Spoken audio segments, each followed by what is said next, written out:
अस्सलाम वालेकुम students. Okay, तो लास्ट लेक्चर में हमने अपना चैप्टर स्टार्ट किया था फार्माकोकाइनेटिक्स। ठीक है, उसमें हमने 4 प्रोसेसेस पढ़े थे और आगे उसके रूट्स पढ़े थे। तो आज हम पढ़ते हैं अपना सेकंड जो था ना, रूट्स के बाद जो टॉपिक है वो है एब्जॉर्प्शन ऑफ ड्रग्स। ठीक है, मतलब कि हमने कोई भी ड्रग दे दी है, बॉडी में एडमिनिस्टर कर दी है किसी भी रूट से, किसी भी साइड से। ठीक है, तो आगे उसने एब्जॉर्ब होना है। ठीक है, तो वो कैसे होना है, उसकी प्रोसेस क्या है, उसके कौन कौन से मैकेनिज्म्स हैं जिसके थ्रू वो एब्जॉर्ब होती है, तो हम करते हैं आज। ठीक है, सबसे पहले हम डिफाइन कर लेते हैं एब्जॉर्प्शन क्या होती है। ठीक है, it is the transfer of drug from the site of administration to the blood stream. ठीक है, इसमें क्या होता है कि जैसे हमने कोई ड्रग दी किसी भी रूट से, लाइक ओरल दी, इंट्रामस्कुलर दी, तो वो किसी भी रूट से या किसी भी साइट से आगे ट्रांसफ़र होगी हमारी ब्लड के अंदर। ये हमने पढ़ा था लास्ट लेक्चर में। हमारे पास 2 कंपार्टमेंट्स होते हैं, एक होता है इंट्रावास्कुलर जो ये वेसल्स के अंदर होता है, और बाकी जो हमारे पास बाहर वाला सारा था वो क्या था, एक तो था इंटरस्टिशियल जो कि सेल्स के बाहर होता है, और जो सेल्स के अंदर होता है वो होता है इंट्रासेलुलर। ठीक है, तो जो हमारी जो ड्रग है वो ट्रांसफ़र होगी through the route of administration to the blood stream. ठीक है, तो उस प्रोसेस को हम कहते हैं एब्जॉर्प्शन, कि हमारे ब्लड में जो एब्जॉर्ब होनी है जो ड्रग है, तो वो किस प्रोसेस से होगी, एब्जॉर्प्शन के प्रोसेस से होगी। ठीक है, आगे हम देखते हैं इसके जो मैकेनिज्म्स हैं, कौन कौन से जो मैकेनिज्म्स हैं उसके थ्रू जो ड्रग है वो एब्जॉर्ब होती है। तो इसमें हमारे पास 4 प्रोसेसेस हैं। सबसे पहले है पैसिव डिफ्यूजन, उसके बाद है फैसिलिटेटेड डिफ्यूजन, उसके बाद एक्टिव ट्रांसपोर्ट, और फिर एंडोसाइटोसिस एंड एक्सोसाइटोसिस। ठीक है, तो सबसे पहले हम देखते हैं पैसिव डिफ्यूजन। ये आपको पता होगा पैसिव डिफ्यूजन क्या होती है, कि जिसमें हमारी जो मॉलिक्यूल्स हैं या ड्रग है वो मूव करती है from the high concentration to the lower concentration. ठीक है, अब इसमें क्या होता है कि इसमें कोई भी हमें एटीपी नहीं चाहिए होती, कोई एनर्जी नहीं चाहिए होती, क्योंकि इसमें एक जो ग्रेडियंट है वो क्रिएट हो जाता है। ठीक है, कंसनट्रेशन ग्रेडियंट इसको हम कहते हैं। इसमें जो मॉलिक्यूल्स हैं वो हायर टू लोअर कंसनट्रेशन जो है वो खुद ही मूव कर जाते हैं। ठीक है, तो इसमें हम ड्रग की बात करें तो हमें इसमें ड्रग का नाम लेना है, it moves from the high concentration to the lower concentration. ठीक है, हमने कोई भी ड्रग दी तो वो क्या थी, बायर जो है वो ज़्यादा है ना अभी, क्योंकि अभी बायर एक्स्ट्रासेलुलर कंपार्टमेंट है, वहाँ पे ज़्यादा है, तो अभी हमने सेल के अंदर उसको पहुँचाना है, तो सेल में तो कम है, तो वो खुद ब खुद ही जो है वो सेल मेम्ब्रेन से डिफ्यूज़ हो जाएगी और सेल के अंदर आ जाएगी। ठीक है, अब यहाँ से आपने डायग्राम से समझना है इसको। हमारे पास 2 तरह की ड्रग्स होती हैं, एक होती है वाटर सोल्युबल ड्रग और एक होती है लिपिड सोल्युबल ड्रग। ठीक है, अब जो लिपिड सोल्युबल ड्रग है वो तुम्हें पता है कि जो सेल मेम्ब्रेन होती है वो लिपिड बाइलेयर की होती है मेम्ब्रेन। ठीक है, तो इसमें जो लिपिड सोल्युबल ड्रग होगी वो खुद ही इसके अंदर डिफ्यूज़ होकर ना आगे पास आउट कर देगी। ठीक है, तो इसमें कोई भी इसको चैनल्स या उसकी ज़रूरत नहीं होती। ठीक है, कैरियर की ज़रूरत नहीं होती। लेकिन जो होती है वाटर सोल्युबल ड्रग्स, उसमें क्या होता है कि हमारी जो सेल मेम्ब्रेन है उसके अंदर कुछ होते हैं एक्वस चैनल पोर्स होते हैं। ठीक है, एक्वस चैनल्स या एक्वस पोर्स होते हैं जो कि वाटर सोल्युबल ड्रग को पास आउट करने में हेल्प करते हैं। ठीक है, तो आपने यहाँ पर 2 चीज़ें याद रखनी है, एक होती है लिपिड सोल्युबल जो कि वैसे डिफ्यूज़ हो जाएगी क्योंकि लिपिड सोल्युबल जो है वो लिपिड मेम्ब्रेन के थ्रू पास आउट कर जाएगी। ठीक है, लेकिन जो वाटर सोल्युबल है वो क्या करेगी, एक्वस चैनल्स या एक्वस पोर्स के थ्रू जो है वो अंदर ट्रांसफ़र हो रही है सेल के अंदर। ठीक है, तो इसमें हमें कोई एनर्जी, कोई एटीपी नहीं चाहिए होती। ठीक है, तो इसको हम कहते हैं पैसिव डिफ्यूजन। ठीक है, यहाँ पे भी दोनों को एक्सप्लेन किया हुआ है, वाटर सोल्युबल ड्रग्स को और लिपिड सोल्युबल को। ठीक है, उसके बाद आगे है फैसिलिटेटेड डिफ्यूजन। अब इसके नाम से शो हो रहा है फैसिलिटेटेड, मतलब उसको कोई चीज़ फैसिलिटेट कर रही है, कोई चीज़ इसकी हेल्प कर रही है। अब वो कौन सी चीज़ें हैं, कौन से ऐसे ट्रांसपोर्टर्स हैं जो कि इसको हेल्प कर रहे हैं। इसमें क्या है कि जो ड्रग्स हैं enter the cell through the specialised transmembrane carrier proteins. मतलब कि ये हमारे पास क्या है, अब सेल है। ठीक है, ये सेल है पूरा, और ये सेल की पूरी मेम्ब्रेन है ये वाली। ठीक है, ये सेल मेम्ब्रेन में क्या होंगे, ड्रग ट्रांसपोर्टर होंगे जिसको हम कहते हैं ट्रांसमेम्ब्रेन कैरियर प्रोटीन्स। ठीक है, ये क्या करते हैं, ये जैसे कोई ड्रग आती है तो उसको अपने अंदर ये इंगल्फ कर लेते हैं। ठीक है, अपने अंदर ये कुछ चेंजेस लाते हैं अपनी शेप के अंदर, जिसको हम कहते हैं कन्फर्मेशनल चेंजेस। ठीक है, ये कैरियर प्रोटीन्स जो होती हैं वो क्या करेंगी, जैसे कोई ड्रग आएगी तो ये अपनी स्ट्रक्चर के अंदर कुछ चेंजेस लाएंगी। ठीक है, जैसे आप ये देखें यहाँ पे हमारे पास क्या है, ये वाली शेप है इसकी। ठीक है, ये यहाँ से क्या है, ये ओपन है। ठीक है, अब यहाँ पे क्या होगा, जैसे ही कोई ड्रग आई ये वाली, ये साइड क्लोज हो जाएगी और यहाँ से ओपन हो जाएगी। ठीक है, जैसे ये वाली है, तो इसमें क्या आया, कन्फर्मेशनल चेंज आएगा इस ट्रांसपोर्टर के अंदर, तो ये ड्रग है वो इन साइड मूव कर जाएगी। ठीक है, तो इसमें बेसिकली कौन सी चीज़ें इसको फैसिलिटेट कर रही हैं, ये ट्रांसपोर्टर प्रोटीन्स होती हैं जो कि इसको हेल्प करती हैं ड्रग को अंदर सेल के अंदर पहुँचाने में। ठीक है, तो जो हमारे पास लार्ज मॉलिक्यूल्स होते हैं, लार्ज साइज़ की ड्रग होती है वो इस प्रोसेस से सेल के अंदर ट्रांसफ़र होती है, ठीक है। इसमें आपने 2 बातें बतानी है, एक इसका जो कैरियर प्रोटीन्स होती हैं उसका बता देना, और दूसरा आपने बताना है कि वो उनके अंदर कन्फर्मेशनल चेंजेस आते हैं कुछ जो कि उसको पैसेज ऑफ ड्रग्स में हेल्प आउट करते हैं, ठीक है। इसमें भी क्या होता है, हमें कोई एनर्जी या कोई एटीपी की ज़रूरत नहीं होती, ठीक है, डज नॉट रिक्वायर एनर्जी। उसके बाद हमारे पास थर्ड जो टाइप इसकी है, थर्ड मैकेनिज्म जो है वो है एक्टिव ट्रांसपोर्ट, ठीक है। अब एक्टिव ट्रांसपोर्ट में क्या होगा कि हमें जो ड्रग्स हमने अंदर सेल के अंदर पहुंचानी है उसमें हमें एटीपी की ज़रूरत होगी, ठीक है। इसमें हमें एनर्जी की ज़रूरत होती है। जैसे कि हमारे पास कोई भी ड्रग आई, ठीक है, अब जो ड्रग आएगी तो यहाँ पे जो हमारे पास ड्रग ट्रांसपोर्टर हैं जो उसको ड्रग को अंदर सेल के अंदर ट्रांसपोर्ट करेंगे, उनको जब तक एटीपी नहीं मिलेगी तब तक वो अंदर ट्रांसपोर्ट नहीं करेंगे, ठीक है। तो जैसे ही हमारे पास सिग्नल आया कि जो हमारे पास कोई ड्रग है वो आ गई है हमारी बॉडी के अंदर, हमारी सेल के बाहर, ठीक है, ब्लड में, तो क्या होगा कि जो हमारी ये ट्रांसपोर्टर है वो एक्टिवेट हो जाएंगे और एटीपी प्रोड्यूस करेंगे, ठीक है। जैसे ही एटीपी प्रोड्यूस होगी तो ये जो हमारे पास इसके अंदर चेंज आएगा, जैसे ये देखें यहाँ पे ड्रग थी तो इसके अंदर चेंज आया, तो ये सेल को अंदर इसने जो ड्रग है वो सेल के अंदर इसको डिलीवर कर दिया इसने, ठीक है। तो हमारे पास इसमें क्या, जब तक एटीपी नहीं आएगी तब तक इसके अंदर कोई चेंज नहीं आएगा इस ट्रांसपोर्टर के अंदर और ये ड्रग को अंदर नहीं पहुंचाएगा, ठीक है। तो हमारे पास इसमें एटीपी चाहिए होती है ताकि जो हमारे पास कंसनट्रेशन है ड्रग की, जो ड्रग है वो अंदर पहुंच सके सेल के अंदर, ठीक है। और इसमें क्या होता है कि जो हमारे पास ड्रग है उसने जाना होता है from the lower to higher concentration, तो इसलिए हमारे पास ये एक्टिव प्रोसेस होता है, इसमें एनर्जी या एटीपी चाहिए होती है, ठीक है। उसके बाद हमारे पास है एंडोसाइटोसिस और एक्सोसाइटोसिस। अब इसमें क्या है कि वेरी लार्ज जो मॉलिक्यूल्स होते हैं, वेरी लार्ज साइज़ की ड्रग्स होती हैं, वो सेल मेम्ब्रेन के थ्रू जो है वो पास आउट नहीं कर सकती, ठीक है। तो इसमें क्या होता है कि जो सेल मेम्ब्रेन है ना वो उसके अंदर चेंजेस आते हैं, सेल मेम्ब्रेन जो है उसको इंगल्फमेंट के थ्रू जो है वो ड्रग को अंदर ले जाती है, ठीक है। अब ये सेल मेम्ब्रेन जो है वो इस तरह के एक पाउच बनाएगी, ठीक है, ड्रग को इनगल्फ कर लेगी, उसके बाद फिर ये जो इनगल्फमेंट हुई है उसके बाद ये वेसिकल्स की फॉर्म में आगे रिलीज हो जाएगी सेल के अंदर। तो इस प्रोसेस से जो ट्रांसफ़र होती है ड्रग सेल के अंदर उसको हम कहते हैं एंडोसाइटोसिस, ठीक है।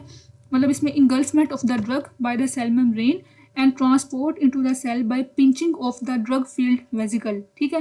पहले वो इसको इंगल्फ करेगी, उसके बाद फिर आगे इसको पिंच ऑफ करके ना ट्रांसपोर्ट कर देगी सेल के अंदर, ठीक है। अब इसको हम कहते हैं जो सेल के अंदर ड्रग आ रही है उसको कहते हैं एंडोसाइटोसिस का प्रोसेस है, और जब इस ड्रग ने बाहर जाना होगा तो वो इसके रिवर्स होगा, उसको हम कहते हैं एक्सोसाइटोसिस, ठीक है। जैसे कि न्यूरोट्रांसमीटर्स होते हैं वो जब रिलीज होते हैं तो एक्सोसाइटोसिस के थ्रू जो है वो वेसिकल्स को जो है बाहर रिलीज करते हैं सेल के बाहर, ठीक है। तो इस प्रोसेस को हम कहते हैं एक्सोसाइटोसिस, जिसमें क्या होता है कि जो हमारी सब्सटेंसेस हैं वो सेल के बाहर रिलीज होती हैं, ठीक है। उसके बाद हमारे पास 4 मैकेनिज्म थे जो कि पेपर में भी आए हुए हैं कि जो एब्जॉर्प्शन ऑफ ड्रग है वो किन मैकेनिज्म के थ्रू होती है, passive diffusion, facilitated diffusion, active transport और एंडोसाइटोसिस और एक्सोसाइटोसिस, ठीक है। आपने क्या करना है, इन सबको ऐसे डिस्क्राइब भी करना है, साथ में डायग्राम को भी याद रखना है, ठीक है।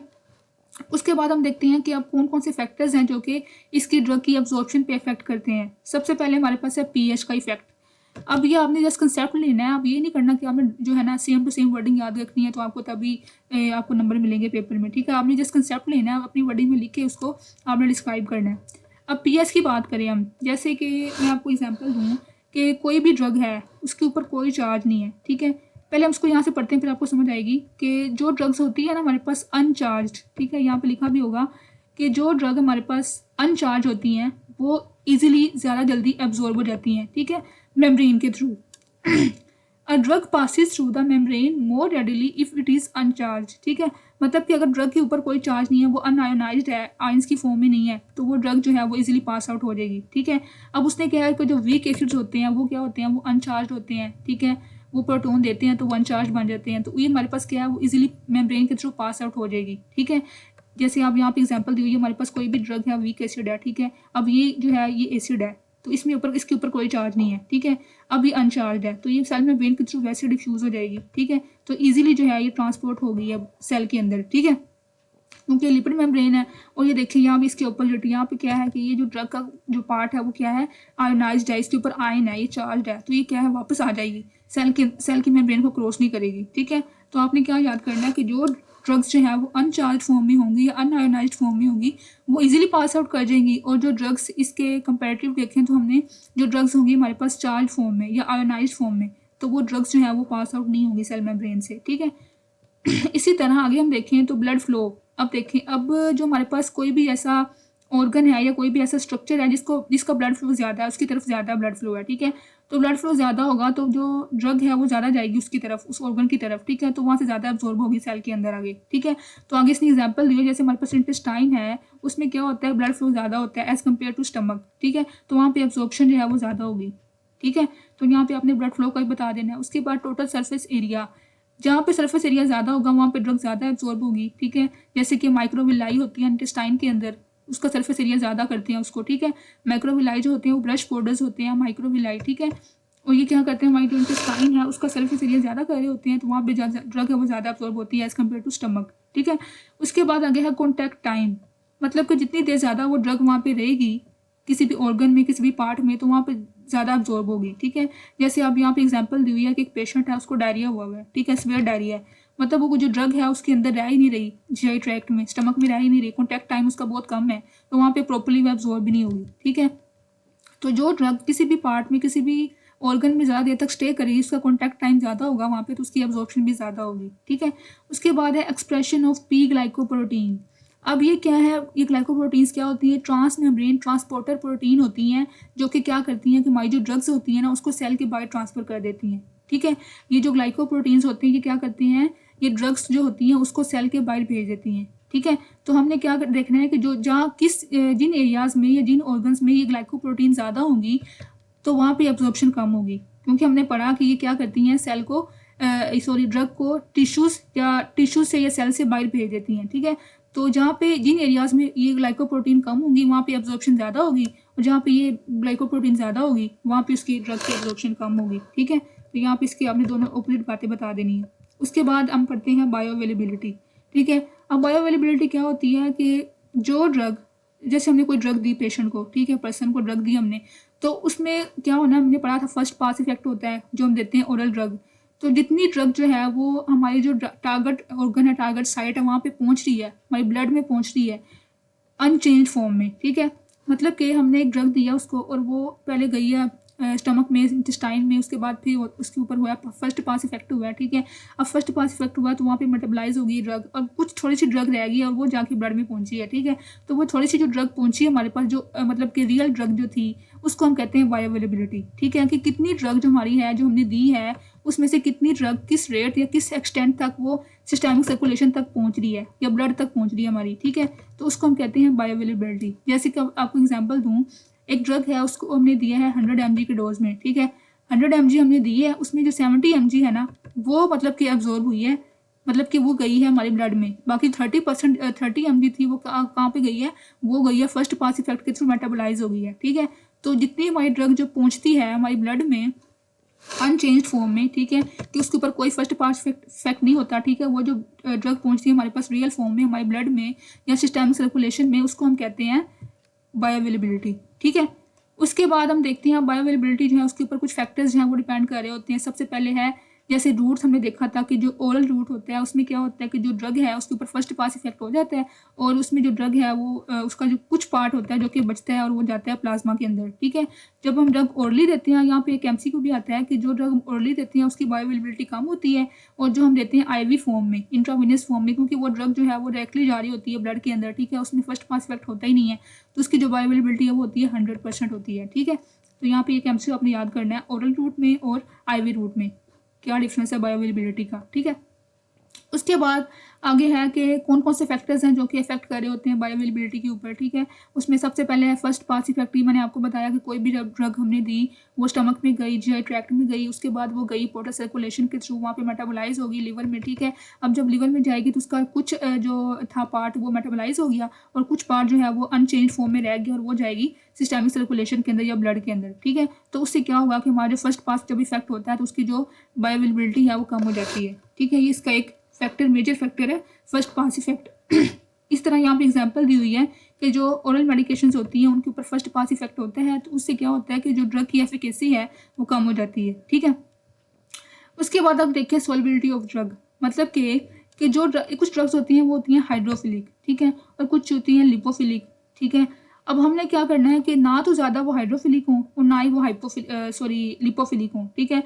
जब ज़्यादा हाइड्रोफिलिक होंगी तो हमें पता है कि जो वाटर सोल्यूबल होती हैं ड्रग, वो उसकी जो सेल मेम्ब्रेन है वो तो होती है लिपिड बाइलेयर, ठीक है, तो वहाँ से वो क्रॉस नहीं करेगी, तो उससे ड्रग जो है वो एब्जॉर्ब नहीं होगी, ठीक है।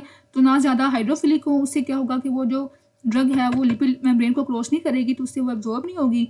इस तरह अगर वो एक्सट्रीमली लिपोफिलिक है, मतलब वो ज़्यादा ही उसके अंदर लिपिड है, जब लिपिड होगा उसके अंदर तो वो मतलब हमारी बॉडी के अंदर जो है फ्लूइड होता है उसके अंदर एब्जॉर्ब नहीं होगी, सोलूबल नहीं होगी। जब बॉडी के अंदर नहीं आएगी तो फिर वो ब्लड के अंदर कैसे आएगी, ठीक है, सेल के अंदर कैसे आएगी। तो इस तरह हमने क्या करना है कि जो ड्रग है उसकी सॉल्युबिलिटी जो है वो मॉडरेट होनी चाहिए, ना ज़्यादा हाइड्रोफिलिक हो ना ही वो लिपोफिलिक हो, ठीक है। जब हाइड्रोफिलिक होगी तो वो उस मेम्ब्रेन को क्रॉस नहीं करेगी, और ज़्यादा लिपोफिलिक होगी तो हमारी बॉडी के जो फ्लूइड्स है उसके अंदर सोलूबल नहीं होगी। जब बॉडी के अंदर नहीं आएगी तो फिर आगे वो सेल के अंदर भी नहीं जाएगी, ठीक है। तो हमने ख्याल रखना है कि जो हमारी ड्रग है वो मॉडरेट फॉर्म में हो, उसकी जो सॉल्युबिलिटी है वो मतलब मॉडरेट हो, ना ज़्यादा हाइड्रोफिलिक हो ना ज़्यादा लिपोफिलिक हो। उसके बाद है केमिकल इंस्टेबिलिटी। अब हमने पढ़ा कुछ ड्रग्स होती हैं वो स्टमक में जाती हैं, वहाँ पे जो एसिड्स होते हैं, जो स्टमक की पीएच है वो एसिडिक होती है, तो वो उस ड्रग को डिस्ट्रॉय कर देती हैं, उसको अनस्टेबल कर देती हैं, ठीक है। तो पीएच जो होती है, तो हमने क्या करनी है, जो ड्रग हमारे पास ऐसी होती है अनस्टेबल होती है, जैसे कि पेनिसिलिन जी है, वो होती है अनस्टेबल। जैसे पीएच उसको ऊपर इफेक्ट करेगी स्टमक की तो वो अनस्टेबल हो जाएगी। तो हमने उसका भी ख्याल रखना है कि हमने उसको इस रूट से देना ही नहीं है, ओरल रूट से हमने देना ही नहीं है, क्योंकि वो है ही अनस्टेबल। अगर उसको ओरल रूट से देंगे तो उसका जो पीएच का इफेक्ट आएगा उस ड्रग के ऊपर, तो वो ड्रग जो है वो अनस्टेबल हो जाएगी, ठीक है, डिस्ट्रॉय हो जाएगी। उसके बाद फिर उसकी एब्जॉर्प्शन भी नहीं होगी जब वो अनस्टेबल होगी, तो ठीक है, वही डिस्ट्रॉय होगी। आगे हम देखें तो नेचर, अब नेचर में क्या आएगा कि ड्रग का साइज़ क्या है, उसका जो पार्टिकल है वो कैसा है, ठीक है, उसके ऊपर कोई कोटिंग तो नहीं हुई। जैसे जैसे ये जो फैक्टर्स हैं वो इफेक्ट करेंगे तो उसकी एब्जॉर्प्शन पे भी इफेक्ट आएगा। जैसे पार्टिकल साइज़ है वो ज़्यादा है, मतलब कि जो ड्रग है वो लार्ज साइज़ की है, तो उसकी जो एब्जॉर्प्शन है वो भी आहिस्ता आहिस्ता होगी, ठीक है। इस तरह उसके ऊपर कोटिंग चढ़ी हुई है, ठीक है, तो कोटिंग जैसे जैसे रिलीज होती रहेगी, आहिस्ता आहिस्ता उतरती रहेगी कोटिंग, तो वो वैसे वैसे उसकी एब्जॉर्प्शन होगी, ठीक है। तो ये कुछ फैक्टर्स और होते हैं जो कि ड्रग की नेचर होती है उसके ऊपर इफेक्ट करे होते हैं एब्जॉर्प्शन के ऊपर, ठीक है। तो हमारे पास मेजर जो फैक्टर्स थे ना वो यही थे। इसमें जो मोस्ट इंपॉर्टेंट क्वेश्चन है वो एक तो हमारे पास ये है, बायो अवेलेबिलिटी क्या होती है और इसके ऊपर फैक्टर्स कौन कौन से इफेक्ट कर रहे होते हैं, और यहाँ पे हमारे पास है फर्स्ट पास इफेक्ट क्या होता है, और इसकी आपने एग्जाम्पल दे देनी है, ठीक है। अब यहाँ पे मैंने आपको एग्जाम्पल नहीं दी, ये जैसे हमारे पास है निट्रोग्लाइसरीन, ठीक है। अब इसमें क्या होता है, अगर इसको हम देंगे ओरल रूट से तो ये सारी की सारी 90% जो है वो फर्स्ट पास इफेक्ट से हो जाती है, मेटाबलाइज हो जाएगी, ठीक है। तो इसलिए हम इसको क्या देते हैं, इसको हम देते हैं सबलिंगुअल फॉर्म में या ट्रांसडर्मल फॉर्म में या आईवी फॉर्म में, ठीक है, ताकि इसका जो प्रॉपर इफेक्ट हमें मिल सके, ठीक है। तो ये आपने साथ एग्जांपल भी दे देनी है, फर्स्ट पास इफेक्ट होता क्या है इसकी एग्जांपल आपने साथ मेंशन कर देनी है। उसके बाद हम देखते हैं, ये हमारे पास हो गया, इसका सेकंड स्टेप क्या था, एब्जॉर्प्शन, ठीक है। आगे हम देखें, पहले हमने देखा रूट्स क्या थे, उसके बाद एब्जॉर्प्शन, उसके बाद डिस्ट्रीब्यूशन। अब जो ड्रग हमारे पास आ गई ब्लड के अंदर, ठीक है, अब इसने आगे डिस्ट्रीब्यूट भी होना है, इसने आगे टिश्यूज़ में जाना है, सेल्स में जाना है, ठीक है। तो इस प्रोसेस को हम क्या कहते हैं, डिस्ट्रीब्यूट हो रही है। It is the process by which a drug leave the blood stream and enters the extra cellular fluid and tissues, ठीक है। ये मैं आपको बताऊँ थी, हमारे पास क्या था, ब्लड वेसल थी, इसमें क्या था, ब्लड के अंदर हमारे पास ड्रग अब आ गई है, ठीक है। अब ये जो वो एब्जॉर्प्शन में आ गई थी, ब्लड के अंदर जो ड्रग एब्जॉर्ब होगी, ठीक है, वो पिछला स्टेप था। अब नेक्स्ट स्टेप में क्या होगा, जो ब्लड के अंदर जो ड्रग आई है उसने इसको यहाँ से लीव करना है, और जो टिश्यूज़ थे, यहाँ पे टिश्यूज़ थे या सेल थे, जो एक्स्ट्रा सेलुलर फ्लूइड था उसके आगे अंदर डिस्ट्रीब्यूट होना है ड्रग ने, ठीक है। तो इस प्रोसेस को हम कहते हैं ड्रग डिस्ट्रीब्यूट हो रही है, ड्रग डिस्ट्रीब्यूशन हो रही है, ठीक है। अच्छा, उसके बाद अब यहाँ पे लिखा भी हुआ है कि during the distribution phase the drug rapidly leave the circulation या ब्लड स्ट्रीम, उसके बाद वो कहाँ जाएगी, एंटर द टिश्यूज़ या फिर सेल्स के अंदर वो चली जाएगी, डिस्ट्रीब्यूट हो जाएगी, ठीक है। अब इसके ऊपर कुछ फैक्टर्स हैं जो कि अफेक्ट करते हैं, कौन कौन से फैक्टर्स हैं वो हम देखते हैं। सबसे पहले है ब्लड फ्लो, ठीक है। ये वही बात जो हमने पहले पीछे की थी कि जिन ऑर्गन्स के पास ब्लड फ्लो ज़्यादा होता है, जैसे कि हमारे पास ब्रेन है, लीवर है, किडनी है, वहाँ पे ब्लड फ्लो ज़्यादा होता है, ठीक है, एज़ कम्पेयर टू हमारे स्केलेटल मसल्स जो होते हैं या एडिपोज टिश्यू वगैरह होते हैं, यहाँ पे ब्लड फ्लो कम होता है। तो जिनमें ब्लड फ्लो ज़्यादा होगा जिस ऑर्गन्स में, वहाँ पे डिस्ट्रीब्यूट ज़्यादा हो, जल्दी से डिस्ट्रीब्यूट हो जाएगी, ठीक है। टिश्यूज़ में जैसे हमारे पास ब्रेन के टिश्यूज़ हैं, लीवर के टिश्यूज़ हैं, किडनीज के टिश्यूज़ हैं, वहाँ पे ज़्यादा ब्लड सप्लाई होगी, ज़्यादा ब्लड फ्लो होगा, तो वहाँ पे जो डिस्ट्रीब्यूट है ब्लड की डिस्ट्रीब्यूशन है वो ज़्यादा हो जाएगी, ठीक है। इस तरह इस as compare to skeletal muscles है, वहाँ पे कम होती है, जो ब्लड फ्लो कम होता है, तो वहाँ पे आहिस्ता आहिस्ता डिस्ट्रीब्यूट होगी, स्लो डिस्ट्रीब्यूट होगी, ठीक है, कम डिस्ट्रीब्यूट होगी। अब यहाँ पे एग्जांपल दी है, जैसे हमारे पास क्या है, प्रोपोफोल है। अब प्रोपोफोल क्या है, ये एनेस्थेटिक ड्रग है, ठीक है, जिसको यूज़ करते हैं एनेस्थीसिया के लिए, ठीक है। तो ये हमारे पास बेसिकली क्या है, लिपोफिलिक ड्रग है, मतलब कि ये लिपिड सोल्यूबल होती है, और ये ब्लड जो सेल की जो मेम्ब्रेन है, जो लिपिड बाइलर होती है वो उसको इजीली क्रॉस कर जाएगी, ठीक है। और हमें पता है जो CNS है या ब्रेन है उस पर वैसे ही ब्लड फ्लो ज़्यादा होता है, ठीक है। तो इससे हमें दोनों बेनिफिट हो गए, एक तो ये लिपोफिलिक है और दूसरा ये जो है CNS में जा रही है, ठीक है, वहाँ पे एनेस्थीसिया का फंक्शन परफॉर्म करेगी, ठीक है। तो हमारे पास दो फंक्शन थे, एक ब्लड फ्लो हाई होता है वहाँ पे CNS में या ब्रेन में, और दूसरा जो ड्रग है उसका अपना बेनिफिट है कि वो लिपोफिलिक है, तो वहाँ पे जल्दी डिस्ट्रीब्यूट हो जाएगी, ठीक है। जब डिस्ट्रीब्यूट जल्दी होगी तो अपना इफेक्ट भी जल्दी देगी, जो कि कौन सा होता है इफेक्ट, इसका एनेस्थीसिया का इफेक्ट होता है, ठीक है। ये आपने एग्जाम्पल दे देनी है। उसके बाद क्या है कैपिलरी परमेबिलिटी। अब देखें ये यहाँ पे आगे इसकी डायग्राम भी आएगी, मैं आपको दिखाऊंगी। जो कैपिलरी परमेबिलिटी होती है ये यहाँ पे है, ये स्ट्रक्चर है कैपिलरी का, ठीक है। ये हमारे पास कैपिलरी है और ये इसकी जो बाहर वाली मेम्ब्रेन है उसको हम कहते हैं बेसमेंट मेम्ब्रेन, और ये हमारे पास जो अंदर वाली लेयर है इसको हम कहते हैं एंडोथेलियल लेयर, ठीक है। और ये जो हमारे पास ये वाले पोर्स हैं इसको हम कहते हैं स्लिट जंक्शंस, ठीक है। ये जंक्शंस होते हैं या फिर पोर्स होते हैं जहाँ से ड्रग हमारी मूव आउट करती है, ठीक है। ये ड्रग यहाँ से पास आउट कर जाती है, ठीक है। तो अब इसमें क्या बताया हुआ है, जो कैपिलरी परमेबिलिटी में क्या बताया हुआ है ये हम यहाँ से देखते हैं। कैपिलरी स्ट्रक्चर जो है वो वेरी करती है डिफरेंट ऑर्गन्स में, ठीक है। जैसे लिवर में और स्प्लीन में क्या होता है कि वो जो जंक्शंस होते हैं वो प्रेजेंट होते हैं, ठीक है। उसके जो एंडोथेलियल सेल्स के दरमियान में जंक्शन थे वो क्या होते हैं, प्रेजेंट होते हैं लिवर में और स्प्लीन में। तो वहाँ से क्या होता है कि जो ड्रग है वो इजीली पास आउट कर जाती है, ठीक है। लेकिन जो हमारे पास है ना हमारा ब्रेन है, ब्रेन में क्या होता है कि हमारे जो ये जंक्शंस होते हैं ये स्लिट जंक्शंस वो नहीं होते, ठीक है। तो उससे क्या होता है कि जो ड्रग है वो इजीली पास आउट नहीं करती, ठीक है, कैपिलरीज के अंदर नहीं जाती। To enter the brain, drugs must pass through the endothelial cell of the CNS capillaries और undergo active transport, ठीक है। या तो उसको जो थे ना हमारे पास क्या कहते हैं उसको एंडोथेलियल सेल्स, उसको वहाँ से पास आउट होना पड़ता है, ठीक है। और या फिर उसको चाहिए होती है ATP, क्योंकि इसमें स्लिट जंक्शंस तो होते नहीं है, ये पोर्स तो होते नहीं है ब्रेन के अंदर, तो इसमें उसको ये मैकेनिज्म यूज़ करना पड़ेगा एक्टिव ट्रांसपोर्ट वाला, ठीक है। इसमें इसको ATP चाहिए होगी तो फिर वो आगे ट्रांसपोर्ट होगी, ठीक है। इसी तरह हमारे पास जो लीवर या स्प्लीन होती है उसमें क्या होता है कि ये पोर्स होते हैं तो ड्रग है वो इजली पास आउट कर जाती है, ठीक है। तो आपने ये दोनों ये यहाँ से याद करना, जैसे ये लिवर का मैंने बताया आपको। उसके बाद नीचे आई तो ब्रेन में। अब ब्रेन की स्ट्रक्चर क्या होती है, ये हमारे पास एंडोथेलियल लेयर है अंदर वाली, नीचे बाहर वाली हमारे पास क्या है बेसमेंट में ब्रेन है, और ये जो इसके जंक्शंस हैं वो क्या होते हैं टाइट जंक्शंस होती हैं, इसमें वो क्रॉस नहीं कर पाती ड्रग, ठीक है। तो बेसिकली हमारे पास एक बेनिफिट भी होता है, ये इसको हम कहते हैं ब्लड ब्रेन बैरियर, कि कोई भी ड्रग जो है वो इजीली हमारे ब्रेन में पास आउट नहीं कर पाती, ठीक है। इसको हम कहते हैं ब्लड ब्रेन बैरियर, ठीक है। जो कि कौन बनाता है, ये जो टाइट जंक्शंस होते हैं वो क्या बना रहे होते हैं, हमारा ब्लड ब्रेन बैरियर बना रहे होते हैं, जो कि बेसिकली हमें प्रोटेक्ट करते हैं कोई भी जो टॉक्सिक ड्रग है या कोई भी जिसका एडवर्स इफेक्ट होना होता है वो ब्रेन की तरफ ना आ जाए, ठीक है। उसके बाद हमारे पास है binding of drug to plasma protein and tissues. अब ये आपने इसका कंसेप्ट समझना है। हमारे पास जो ड्रग होती है, जैसे ये ब्लड था हमारे पास, ठीक है। अब ब्लड में हमारे पास क्या होती हैं, प्रोटीन्स होती हैं, जैसे एल्ब्यूमिन है, ग्लोबुलिन है, ठीक है, इम्यूनोग्लोबुलिन्स होती हैं। तो जो ड्रग है वो अगर ये प्लाज्मा में जो प्रोटीन्स थी, जैसे एल्ब्यूमिन प्रोटीन, यहाँ पे मेजरली हमने उसकी बात करनी है, प्लाज्मा प्रोटीन इसको हम कहते हैं एल्ब्यूमिन, ठीक है। अगर वो जो ड्रग है वो प्रोटीन के साथ बाइंड कर गई, ठीक है, बाइंडिंग प्रोटीन जो थी इसको हम कहते हैं एल्ब्यूमिन, तो वो क्या होगा कि जो ड्रग है वो बाहर नहीं जाएगी, ठीक है, मतलब आगे डिस्ट्रीब्यूट नहीं होगी। तो हमने क्या करना है, देखना है कि जो ड्रग है उसकी बाइंडिंग कितनी है, प्लाज्मा एल्ब्यूमिन के साथ उसकी कितनी बाइंडिंग है। अगर बाइंडिंग ज़्यादा होगी उसकी तो मतलब वो इजीली डिस्ट्रीब्यूट नहीं होगी, बाहर नहीं जाएगी, ठीक है। तो इसमें क्या उसने बताया हुआ है कि अगर उसकी बाइंडिंग ज़्यादा होगी प्लाज्मा प्रोटीन के साथ ड्रग की, तो ड्रग जो है वो आगे ट्रांसफ़र कम होगी, स्लो ट्रांसफ़र होगी, ठीक है, वास्कुलर कंपार्ट से आगे बाहर कम जाएगी, ठीक है। इस तरह हमारे पास कुछ होती हैं टिश्यू प्रोटीन्स। अब टिश्यू प्रोटीन्स क्या होती हैं, जैसे हमारे पास ये सेल्स हैं, ये टिश्यूज़ हैं, ठीक है, इसके अंदर भी कुछ प्रोटीन्स होती हैं। वो क्या करती हैं, वो ड्रग को अट्रैक्ट करती हैं, ठीक है, उनकी जो ड्रग के साथ एफिनिटी है वो ज़्यादा होती है।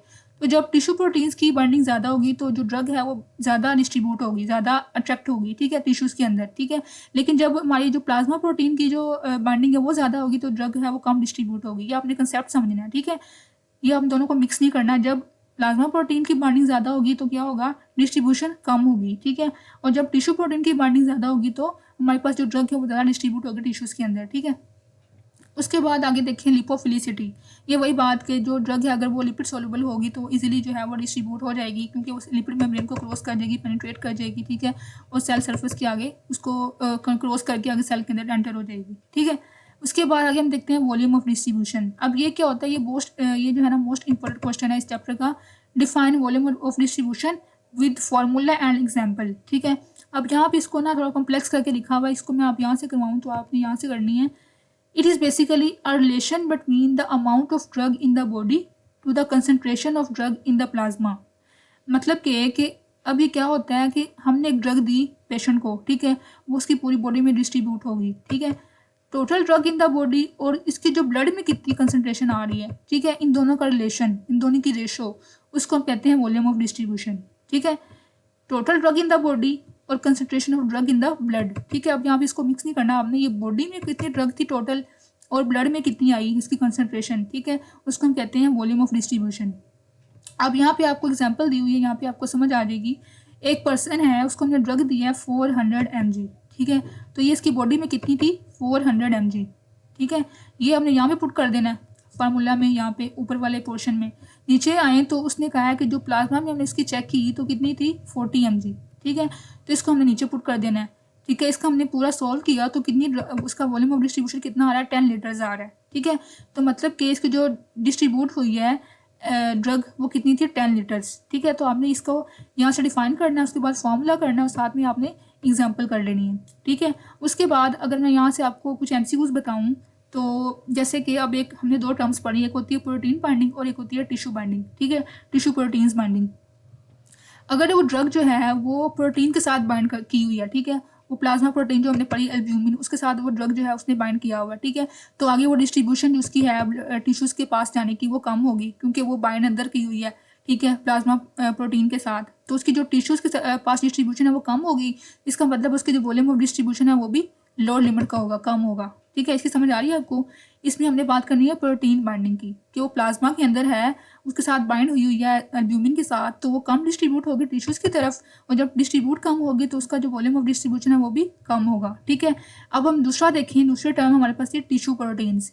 टिश्यू प्रोटीन्स क्या होती हैं, जो टिश्यूज़ के अंदर होती हैं, जो कि हमारी जो ड्रग है उसको अट्रैक्ट कर रही होती हैं, उसको उसके साथ उसकी ज़्यादा अफिनिटी होती है ड्रग के साथ, ठीक है। तो जब वो ज़्यादा अट्रैक्ट करेंगी उसको ड्रग को, ठीक है, तो वो वहाँ पे टिश्यूज़ के अंदर डिस्ट्रीब्यूट भी ज़्यादा होंगी, ठीक है। जब डिस्ट्रीब्यूट ज़्यादा होंगी टिश्यूज़ के अंदर तो फिर क्या होगा, हमारा जो वॉल्यूम ऑफ डिस्ट्रीब्यूशन है वो भी अपर लिमिट का होगा, वो ज़्यादा होगा, ठीक है। तो आपने दोनों को रिलेट करना है कि इन दोनों का क्या लिंक है इसके साथ वॉल्यूम ऑफ डिस्ट्रीब्यूशन के साथ, ठीक है, प्लाज्मा प्रोटीन का और टिश्यू प्रोटीन्स का, ठीक है। तो आपने जिस इसको डिफाइन करना है उसके बाद फार्मूला, एग्जाम्पल और फिर ये लिंक बता देना आपने कि क्या लिंक है इनका इनके साथ, ठीक है। उसके बाद अगर हम देखें तो यहाँ पे ये हो गया हमारा। अच्छा, उसके बाद हमारे पास कुछ और फैक्टर्स हैं, जैसे हमारे पास है प्लाज्मा कंपार्टमेंट, ठीक है। अब प्लाज्मा कंपार्टमेंट क्या था, वही जो इंट्रावास्कुलर था, ठीक है, ब्लड वाला, ठीक है। अब इसमें क्या है, उसने क्या है, if a drug has high molecular weight, ठीक है, अगर वो हाई मॉलिक्यूलर वेट की है तो वो प्रोटीन, अगर वो प्रोटीन बाउंडेड भी है कि उसने प्लाज्मा के अंदर जो प्रोटीन थी एल्ब्यूमिन थी उसके साथ उसने बाइंड किया हुआ है, ठीक है, तो वो क्या होगा कि उसके अंदर ही वो मतलब बाइंड होकर अंदर ही रह जाएगी, ठीक है, प्लाज्मा के अंदर रह जाएगी और वो बाय डिस्ट्रीब्यूट नहीं होगी, ठीक है। जैसे उसने कहा हेपरिन जो है वो क्या है, उसका जो डिस्ट्रीब्यूशन है वॉल्यूम ऑफ डिस्ट्रीब्यूशन वो कम है क्योंकि वो प्लाज्मा के अंदर ही रह रही है। एक तो उसका साइज़ भी ज़्यादा है और दूसरा उसका जो प्रोटीन बाउंड है वो एल्ब्यूमिन के साथ बाइंड की हुई है, ठीक है, तो वो बहुत मुश्किल से जो है वो सेल के बाहर जाए, सॉरी हाँ, ब्लड के बाहर जाएगी, ठीक है। अगर डिस्ट्रीब्यूट भी वो कम होगी तो उसका जो वॉल्यूम ऑफ डिस्ट्रीब्यूशन है वो कम होगा, ठीक है। उसके बाद हमारे पास है एक्स्ट्रा सेलुलर फ्लूइड। अब इसका क्या लिंक है इसके साथ डिस्ट्रीब्यूशन के साथ, कि अगर वो ड्रग जो है वो लो मॉलिक्यूलर वेट है, ठीक है, एक तो वो उसका वेट भी कम है और दूसरा वो क्या है, हाइड्रोफिलिक है, ठीक है। हाइड्रोफिलिक है मतलब कि वो लिपिड सोल्यूबल नहीं है, वो वाटर सोल्यूबल है, ठीक है। और दूसरा उसने कहा है कि it can pass through the endothelial slit junctions of capillaries into the interstitial fluid, ठीक है। उसके अलावा उसने कहा है कि जो जंक्शंस होते हैं जो हमने पढ़े कैपिलरीज के अंदर, उसके अंदर वो पास आउट भी कर सकती है, ठीक है। तो ये हमारे पास क्या है कि वो पास आउट कर जाएगी, उसका मॉलिक्यूलर वेट भी लो है, उसका हाइड्रोफिलिक भी है और वो स्लिट जंक्शंस के थ्रू पास भी कर रही है, ठीक है। लेकिन उसने कहा अगर वो हाइड्रोफिलिक है लेकिन वो लिपिड मेम्ब्रेन जो है उसको क्रॉस नहीं करेगी, ठीक है। अच्छा, अब यहाँ पर मैं आपको इसको डायग्राम बना के समझाती हूँ फिर आपको समझ आएगी। जैसे ये हमारे पास क्या है, ब्लड वेसल है, ठीक है, और ये हमारे पास क्या है, सेल है, ठीक है, ये सेल है, इसको ये हमारा जो अंदर वाला कंपार्टमेंट होगा इसको हम कहते हैं इंट्रासेलुलर, और ये जो हमारे पास है इसको हम कहते हैं एक्स्ट्रा सेलुलर, ठीक है। अब उसने क्या है कि इसने अब यहाँ ये ड्रग जो है वो इसने अंदर जाना है सेल के अंदर, वो कैसे जाएगी, ठीक है। ये हमारे पास था इंट्रावास्कुलर, ये हमारे पास है एक्स्ट्रा सेलुलर और ये है इंट्रासेलुलर, ठीक है। अब यहाँ से जो ड्रग थी वो लो मॉलिक्यूलर वेट थी, वो हाइड्रोफिलिक थी, ठीक है। अब जो कैपिलरीज थी ये वो जो हमारी ब्लड वेसल्स हैं कैपिलरीज हैं, यहाँ से स्लिट जंक्शंस थे, वो ड्रग जो है वो क्रॉस करेगी, बाहर आ गई, ठीक है। अब वो कहाँ पे आ गई, एक्स्ट्रा सेलुलर फ्लूइड में आ गई, ठीक है। अब इसने जाना है इंट्रासेलुलर, सेल के अंदर जाना है, ठीक है। लेकिन अब ये ड्रग जो है वो हाइड्रोफिलिक है, तो ये सेल मेम्ब्रेन को क्रॉस नहीं करेगी, ठीक है। सेल मेम्ब्रेन को क्रॉस क्यों नहीं करेगी, क्योंकि ये जो सेल मेम्ब्रेन है वो लिपोफिलिक होती है, ठीक है, लिपिड बाइलेयर होती है, तो इसको क्रॉस नहीं करेगी, ठीक है। तो ये डिस्ट्रीब्यूट भी फिर आगे कम होगी, आगे जो हमारे पास क्या कहते हैं उसको सेल के अंदर या टिश्यूज के अंदर कम डिस्ट्रीब्यूट होगी, ठीक है। तो अगर वो उसका वेट भी कम था, वो हाइड्रोफिलिक थी और वो एंडोथेलियल सेल्स के थ्रू क्रॉस तो कर जाएगी, इंटरस्टिशियल फ्लूइड में वो आ गई है, ये इंटरस्टिशियल स्पेस ये वाली होती है ना, उसमें आ गया, लेकिन सेल के अंदर वो क्रॉस नहीं करेगी क्योंकि वो हाइड्रोफिलिक है, can not move through the lipid membrane of the cell to enter into the intercellular fluid, ठीक है। तो इस तरह उसकी जो डिस्ट्रीब्यूशन है ड्रग की वो कम हो जाएगी, ठीक है। इस तरह हमारे पास टोटल बॉडी वाटर वो इसमें बात की हुई है कि जो हमारा जो कंसंट्रेशन होती है ब्लड वाटर की वो कितनी है, वो कैसे उसके ऊपर इफेक्ट कर रही होती है। If a drug has low molecular weight, ठीक है, and has enough lipophilicity, it can move into the interstitium through the slit junctions and pass through the cell membrane into the intracellular fluid। अब उसने क्या, यहाँ पर उसने कहा था कि उसका मॉलिक्यूलर वेट कम है, ठीक है, और वो हाइड्रोफिलिक थी। यहाँ भी उसने कहा है कि लो मॉलिक्यूलर वेट है और साथ में वो लिपोफिलिक भी है, तो अब लिपोफिलिक है तो वो इजीली जो है वो सेल मेम्ब्रेन को क्रॉस कर जाएगी, ठीक है, और सेल इंट्रासेलुलर फ्लूइड के अंदर भी वो पास आउट हो जाएगी, ठीक है। तो इस तरह उनका जो डिस्ट्रीब्यूशन है वो भी ज़्यादा होगी इस ड्रग की। तो यहाँ पे आपने सिर्फ ये कुछ फैक्टर्स हैं वो याद करने हैं कि कौन कौन से फैक्टर्स हैं जो कि ड्रग डिस्ट्रीब्यूशन पे इफेक्ट कर रहे होते हैं। ये जैसे आपने रीड करने हैं, इसमें जो मोस्ट इंपॉर्टेंट था ना, एक तो वो था वॉल्यूम ऑफ डिस्ट्रीब्यूशन, वो क्या होता है, और फर्स्ट पास इफेक्ट क्या होता है, ये आपने अच्छे से करना है, ठीक है। और आगे हम देखें इसकी, अच्छा हमारे पास दो प्रोसेस हो गए, ड्रग एब्जॉर्प्शन, ड्रग डिस्ट्रीब्यूशन। अच्छा आगे हम देखते हैं ड्रग क्लियरेंस, ठीक है, कि ड्रग मेटाबोलाइज होकर फिर आगे क्लियर कैसे होती है। पहले हमने देखा है एब्जॉर्प्शन, फिर उसकी हमने देखी डिस्ट्रीब्यूशन, ठीक है। अब हम देखते हैं इसकी मेटाबॉलिज्म कैसे कैसे होती है, कौन कौन से रिएक्शन होते हैं, फिर हम लास्ट में देखेंगे एक्सक्रीशन कैसे होती है, उसकी एलिमिनेशन कैसे होती है, ठीक है। तो सबसे पहले इसमें हम डिफाइन कर लेते हैं एलिमिनेशन क्या होती है। It is the irreversible removal of drug from the body, ठीक है।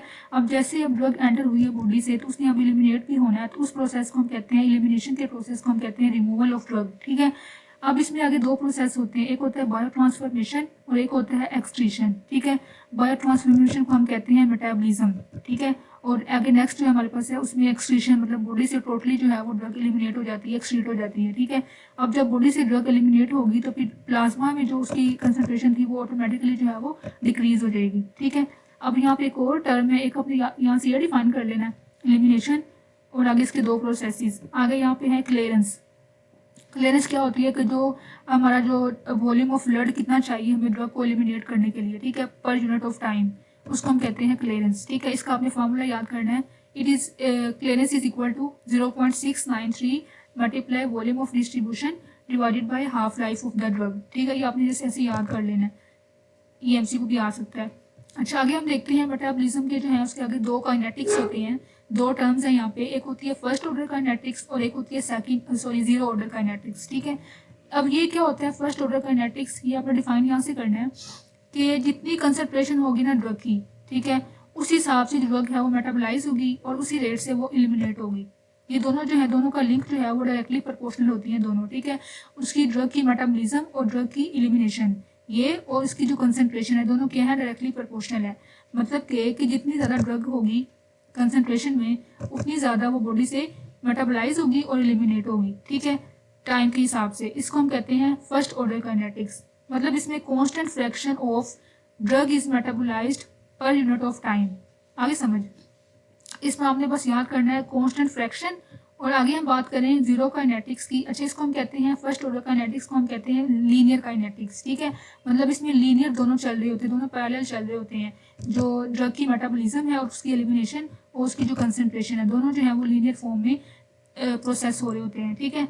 इसलिए इसको हम कहते हैं लीनियर काइनेटिक्स। उसके बाद अगर हम देखें जीरो ऑर्डर काइनेटिक्स, अब इसमें क्या होता है कि जो ड्रग की कंसंट्रेशन है ना वो चाहे जितनी मर्जी हो, ठीक है, लेकिन इसमें जो एलिमिनेशन है ड्रग की है, जिसकी मेटाबॉलिज्म है ना वो कांस्टेंट ही रहती है, ठीक है। यहाँ से डिफाइन किया हुआ है, a constant amount of drug is metabolised और eliminated per unit of time, ठीक है। मतलब कि इसकी जो कंसंट्रेशन जो एलिमिनेशन है ड्रग की या जो मेटाबॉलिज्म है वो डिपेंड नहीं करती कंसंट्रेशन के ऊपर, जितनी मर्जी हम ड्रग देते जाएं, लेकिन जो एलिमिनेट है ना वो उसने एक फिक्स अमाउंट में होनी है, फिक्स कांस्टेंट रेट में होनी है, ठीक है।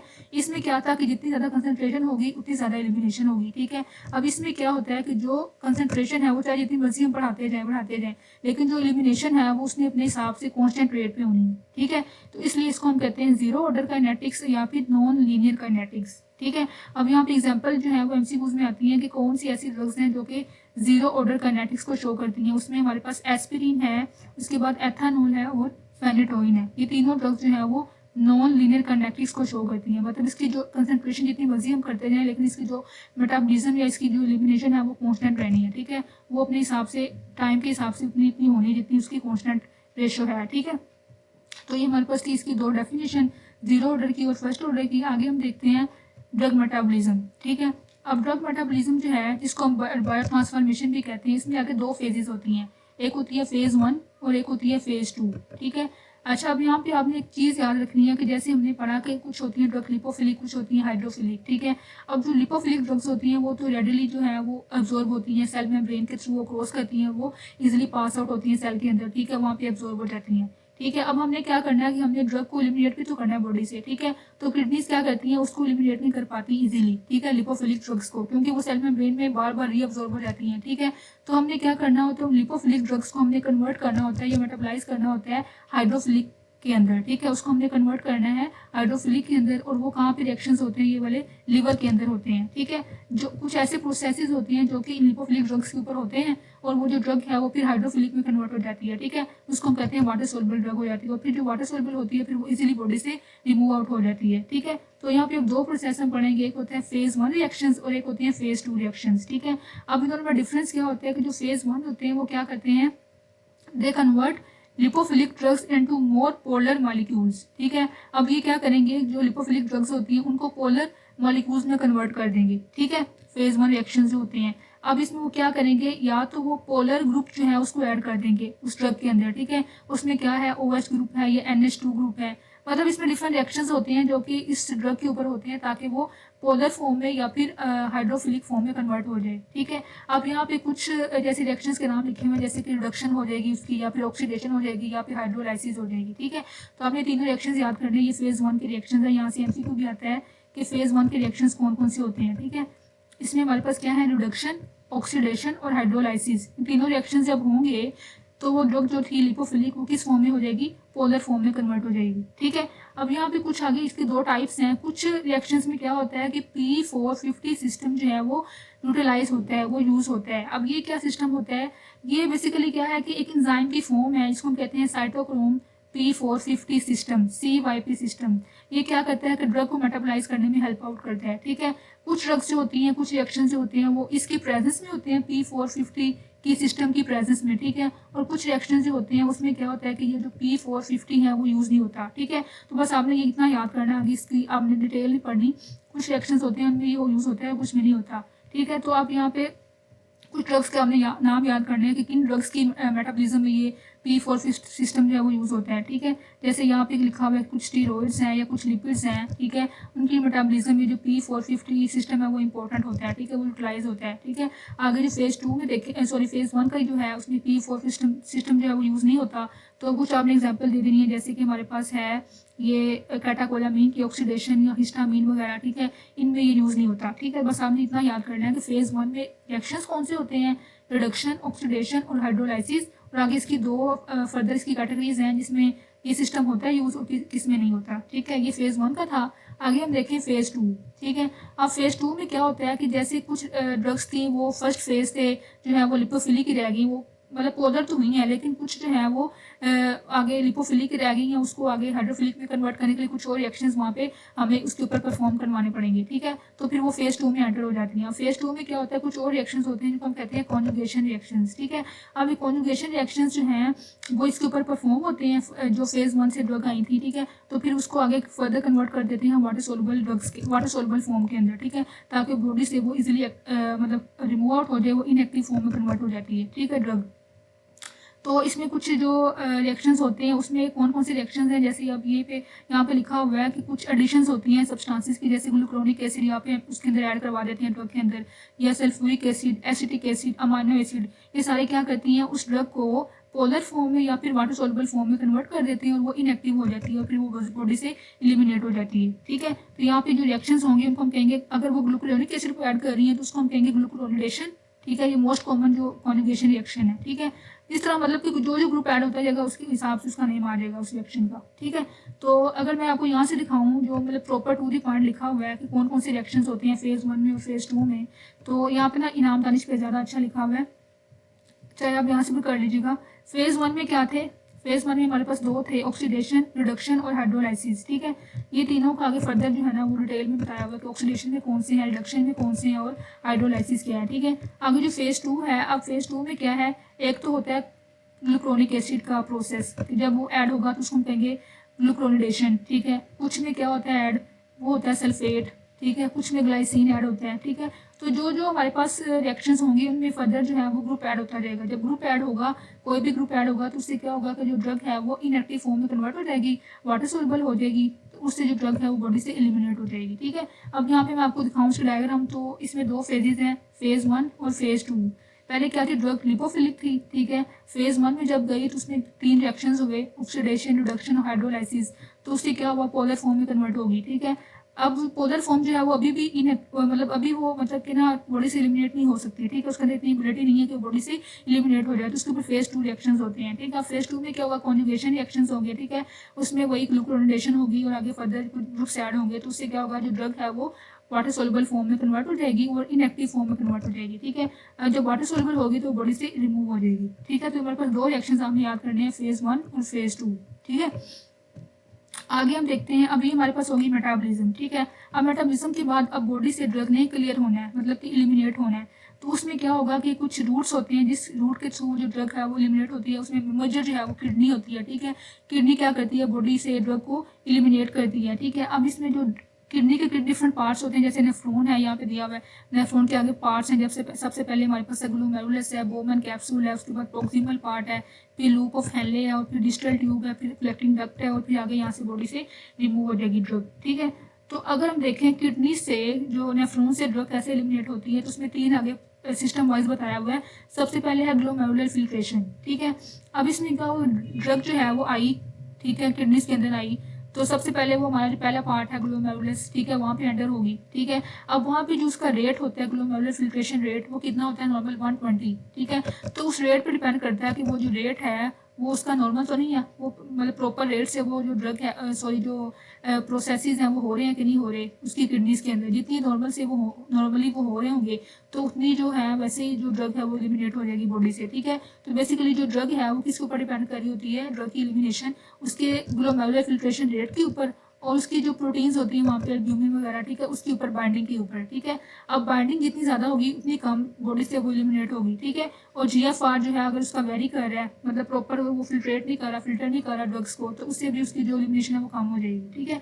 नेक्स्ट अगर आए हम बात करें प्रोक्सिमल ट्यूबुलर सिक्रीशन, अब यहाँ पे मैंने आपको बताया कुछ ड्रग्स जो होती हैं वो होती हैं लिपोफिलिक, ठीक है। अब लिपोफिलिक जब होंगी, सॉरी वो इसमें आएगा, प्रोक्सिमल में क्या होता है कि जो ड्रग्स होती हैं कुछ होती है लिपोफिलिक, वो जो है बार बार जो है वापस आएगी, वापस जो है वो ब्लड में जाएगी कि वो रीअब्जॉर्ब हो जाएंगी, ठीक है, क्योंकि वो लिपोफिलिक है, वो इजीली एलिमिनेट नहीं होंगी, ठीक है। तो बेसिकली वो फर्दर जो है वो आगे उनके ऊपर मेटाबॉलिज्म होगा, तो फिर वो आगे ट्यूबुलर सिक्रीशन में आएंगी, प्रोक्सिमल ट्यूबुल्स में आएंगी, वहाँ से एलिमिनेट हो जाएंगी, ठीक है। उसके बाद है डिस्टल ट्यूबुलर रीअब्जॉर्प्शन। इसमें वही बात कि जो ड्रग्स हमारे पास लिपोफिलिक होती हैं वो वापस चली जाती हैं, जो अनचार्ज होती हैं वो वापस जो है वो सिस्टमिक में या ब्लड में चली जाती हैं, तो उनको हमने रिमूव कैसे करना है, उनके लिए हम एक प्रोसेस यूज करते हैं, इसको हम कहते हैं आयन ट्रैपिंग, ठीक है। अब आयन ट्रैपिंग क्या होता है कि ये जो ड्रग्स होती है हमारे पास अनचार्ज फॉर्म में, उसको हम करते हैं चार्ज फॉर्म में, ताकि वो इजिली बॉडी से रिमूव आउट हो जाए, ठीक है। तो इस प्रोसेस को हम कहते हैं आयन ट्रैपिंग। जैसे हमारे पास है फिनोबार्बिटोल। अब फिनोबार्बिटोल क्या है, ये वीक एसिड है या फिर हमारे पास ये अनचार्ज फॉर्म में ड्रग होती है, ठीक है। अब हम क्या करते हैं, उस पेशेंट को देते हैं बाइकार्बोनेट, ठीक है। अब बाइकार्बोनेट क्या करते हैं, उस ड्रग को कर देते हैं आयोनाइज्ड या फिर चार्ज, ठीक है। अब जो आयोनाइज्ड होती है वो हमें पता है वो रीअब्जॉर्ब जल्दी नहीं होती, वो रीअब्जॉर्ब नहीं होगी तो मतलब कि बॉडी से एलिमिनेट हो जाएगी, ठीक है। तो इस प्रोसेस को हम कहते हैं आयन ट्रैपिंग, जिसमें हम खुद जो है वो ड्रग को बॉडी से एलिमिनेट करवाते हैं, उसको चार्ज करके, उसको आयोनाइज करके, ठीक है। ये हमें टर्म यहाँ पे याद रखनी है। तो ये हमारे पास होगी किडनीज के बारे में, हमने कैसे कैसे उसको एक्सप्लेन करना है तीनों प्रोसेस के साथ, ठीक है। आगे हम देखते हैं इसकी एक्सक्रीशन। कि जो बॉडी से ड्रग एलिमिनेट होनी है, एक्सक्रीट होनी है, वो किन किन रूट से होनी है, ठीक है। सबसे मेजर रूट में पता है कि वो किडनीज की हमने पढ़ ली। बाकी जो दूसरे रूट्स हैं हमारे पास लंग्स होते हैं, ठीक है। लंग्स से कौन सी ड्रग्स एलिमिनेट होती हैं, जैसे कि हमारी एनेस्थेटिक गैसेज जो होती हैं वो इस रूट से एलिमिनेट होती हैं, ठीक है। उसके अलावा कुछ स्लाइवा से हो जाती हैं, कुछ हमारे पास टीयर से हो जाती हैं, स्किन से, हेयर से। तो ये कुछ और रूट्स हैं जो कि ड्रग को एलिमिनेट करते हैं, ठीक है। इस तरह ब्रेस्ट मिल्क से कुछ हो जाती हैं और इंटेस्टाइन से, लंग्स वगैरह से, ठीक है। उसके बाद हम देखते हैं अब ये टोटल क्लियरेंस क्या होती है। अब इसमें क्या होता है, इसको सब आपने बस रीड करना है कि जितने भी रूट्स हैं ना हमारे पास, जैसे लंग्स हैं, किडनीज हैं, ठीक है, लीवर है, इन सब को हमने सम लेना है। इन सब को सम करके हमने ऐड करके जो भी टोटल बनेगा उसको हम कहेंगे टोटल बॉडी क्लियरेंस, ठीक है। तो मतलब सारे रूट से टोटल कितनी जो ड्रग है वो एलिमिनेट हो रही है उसको हम कहते हैं टोटल बॉडी क्लियरेंस, ठीक है। तो बस आप इसको रीड करना, इतना इंपॉर्टेंट नहीं है। उसके बाद हम देखते हैं आगे इसकी दो टर्म्स हैं, बाकी सारा कुछ भी इसमें से आपने नहीं करना। आगे दो टर्म्स दी हुई हैं, बस आपने ये याद करनी है। एक होती है लोडिंग डोज, एक होती है मेंटेनेंस डोज, ठीक है। अब लोडिंग डोज क्या होता है कि जैसे कोई पेशेंट जो है वो इमरजेंसी में चला गया, मतलब उसको कोई क्रिटिकल सिचुएशन में वो, जैसे कि अब यहाँ पर दिया हुआ है कोई उसको सीरियस इन्फेक्शन हो गया या फिर अरिदमियाज हो गए हैं, ठीक है। उसकी जो हार्ट रेट है या हार्ट रिदम है वो एबनॉर्मल हो गई है, तो हमने क्या करना है, उसको रैपिडली हमने ऐसे डोज देनी है, लोडिंग डोज देनी है, ताकि वो जो है ना उसका ड्रग का फॉरन इफेक्ट आ जाए, ठीक है। और जो पर्सन है वो रिवर्स कर जाए, ठीक है। मतलब वो अपनी नॉर्मल कंडीशन में तो नहीं, लेकिन थोड़ा बेटर हो जाए, थोड़ा बेहतर हो जाए, ठीक है।